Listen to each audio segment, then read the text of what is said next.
చేతబడి చేపిస్తే ఎలాంటి లక్షణాలు ఉంటాయో ఈ రోజు మనం తెలుసుకోబోతున్నాం. ముఖ్యంగా శాస్త్రం నుండి చెప్తే చేతబడి, చెల్లంగి ఇలాంటి విషయాలు కూడా కొంతవరకు పొందుపరిచారు. ఇది తాంత్రిక మాంత్రిక పూజలకు సంబంధించిన ఒక ప్రక్రియ.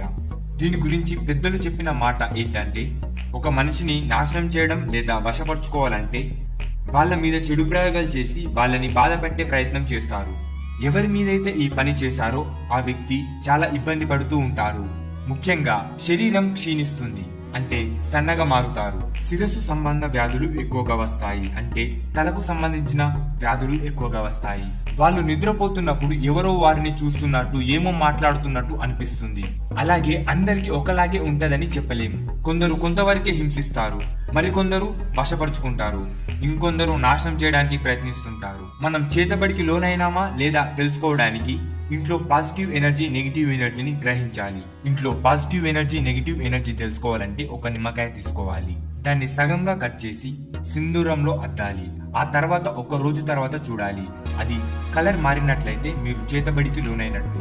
ఒక మేకును తీసుకొని నల్ల జీడి పిక్క చుట్టూ తింపుతూ ఉండాలి. ఒకవేళ అది పగిలితే మీ ఇంట్లో చేతబడి జరిగినట్లే. చేతబడి నిర్మూలన కోసం వాటికి సంబంధించిన వారిని అనుసంధానిస్తే సరిపోతుంది. ఆయన దాన్ని తొలగిస్తాడు. అలాంటి వారు కూడా ఉంటారు, కానీ చాలా తక్కువ మంది ఉంటారు. అలాంటి వాళ్ళలో మన గురూజీ ఒకరు.